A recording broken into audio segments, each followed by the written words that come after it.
So Fox News is going crazy over comments that Stacey Abrams made on the abortion issue. But what really happened? Let's talk about it in today's video.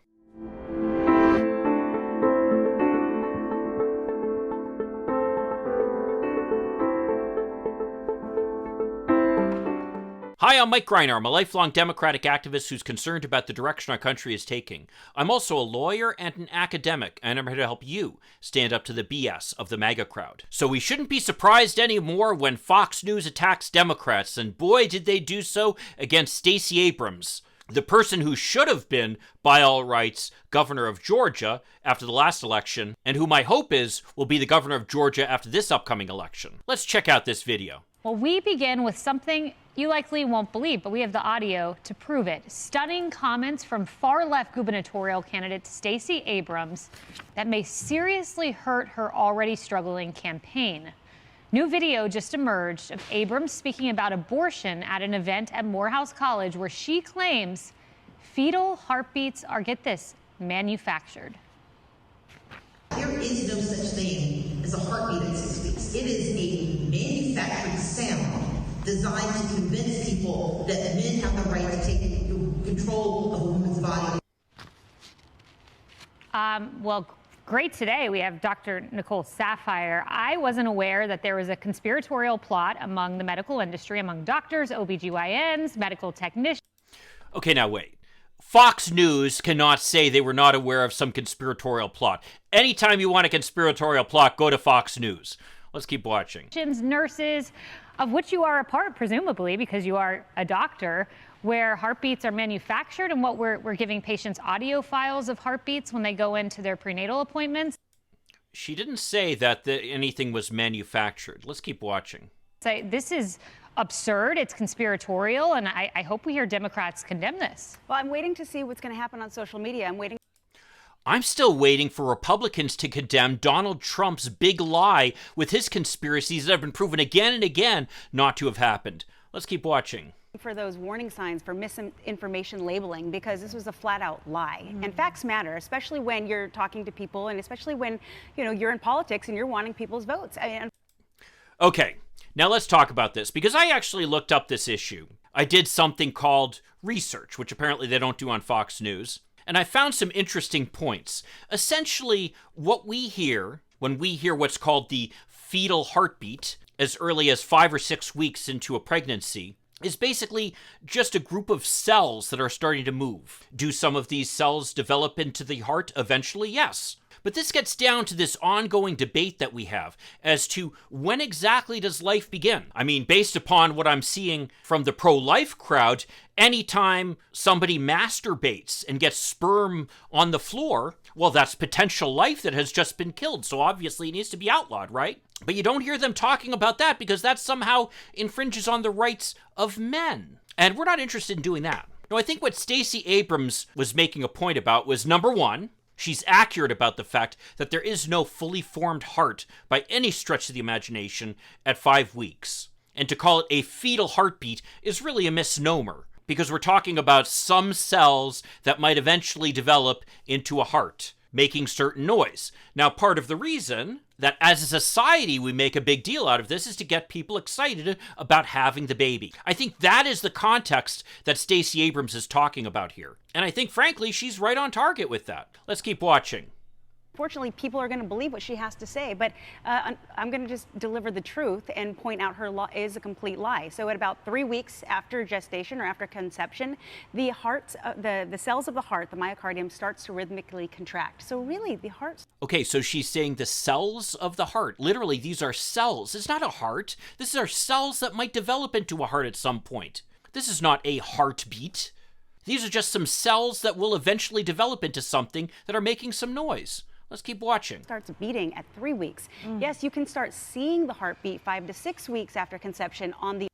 Again, watch the way that she kind of changes the language here. The first time she brings it up, she talks about the cells of the myocardium that will eventually develop into the heart. Now she starts talking about seeing the heartbeat. Words matter. And again, at this point, there is no such thing that's like a heart. They're a group of cells, as the doctor admitted there. Let's keep watching. Ultrasound, but that's only because it's so small and because of all the other structures are in the way with the pelvis. Wait, so it's so small, literally, it's not a heart. Let's keep watching. But that heart is contracting very easy. Early on, it is not a conspiracy. It is not anything to do with what she's talking about. And I think that she needs to be held accountable for the lies that are coming out of her mouth. Well, I'm still waiting for Donald Trump and his supporters, including those on Fox News, to be held accountable for the lies that come out of their mouth. But I guess we'll be waiting a long time. Let's keep watching. She should be. We also have Mayo Clinic here, and here's what they say. A baby's cardiovascular system begins developing 5 weeks into pregnancy or 3 weeks after conception. Exactly what Dr. Sapphire just said. The heart starts... Isn't it funny? I actually looked up that Mayo Clinic quote, and they don't read you the rest of it. What the Mayo Clinic says quite clearly, and I'm reading directly from it, is the heart and other organs are also starting to form. That's in week 6. Starting to form does not mean a fully formed heart that would be producing a heartbeat, the way that they seem to be presenting here on Fox News. Let's keep watching. To beat shortly afterward. Emily, I went to my first prenatal appointment on April 14th, 2022. It was a Thursday. My husband came with me. My daughter came with me. We saw the ultrasound. I called my husband this morning. I was like, you remember hearing the heartbeat, right? And he said, yeah, I do. And in fact, I remember you remarking, this is stunning how fast this heart is beating. We saw it on the ultrasound. We heard it, the baby's heartbeat. Correct me if I'm wrong, Dr. Sapphire. I think it can be.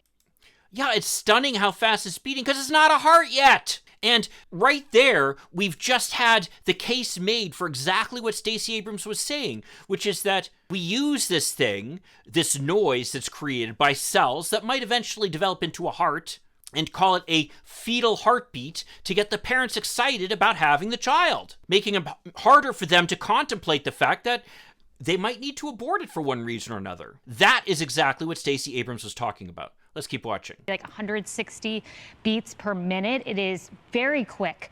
And it wasn't an audio file, Stacey Abrams. It was the heartbeat of the baby that is still within me. That's right. And what my takeaway of your really clear, wonderful explanation just now is that it's medical limitations that prevent us from even really acknowledging or hearing or being aware of that in the beginning, that it's not because it's not present, it's because of our technology and the pelvis in the way. So I think that was No, it's there. There is a noise that is being made by certain cells. That is not a heart, though. It's called a heartbeat because it's what we want to hear to encourage people to actually have the baby. Let's keep watching. a really beautiful lesson that I've just taken away. You're absolutely right. And here's my problem with this whole thing, is that this is a gubernatorial candidate. This was, remember for a moment, a presidential candidate. So she's... Imagine a presidential candidate lying. I wonder if they've defended Donald Trump with his big lie. Let's keep watching. Purporting to represent the 10.5 million people of Georgia, the almost 340 million people of America, and this is the extreme view she holds. This dangerous view. It's not a view, it's a lie. I mean, it's a straight out lie. It's not backed by anything. It is scary that you have these candidates who are coming forth and they can just lie to the American people like that. Yeah, imagine that. Candidates who just come forward and lie to the American people. I love how they generate this faux outrage on Fox News. But the reality is it's not a lie. What Stacey Abrams was pointing to is the fact that abortion's a tough issue, and the right has tried to make it into this simplistic question that, oh, you can't abort this fetus because it's a baby. It's got a heartbeat, doesn't it? But it's not a heartbeat. It's a very fast noise that's being made by certain cells that might eventually develop into a heart. The same way that the fetus is a small group of cells that might eventually develop into a baby. And that's where this issue gets so hard. How can we legislate something where people have such divergent views? This is not the type of issue that should be the type of discussion we have in the public forum. This is the type of issue that needs to be resolved by a woman discussing it with her doctor and her family. This is exactly the idea of privacy that the Supreme Court at one point was intent on trying to protect. Well, if you want to hear kind of a backgrounder on the details of the abortion debate, why don't you check out this video I did a little while ago over here. I go in some detail about the history of the issue and how it's become the kind of controversial political issue that we have today. I'll see you then. In the meantime, let's hope for continued progress. Thank you.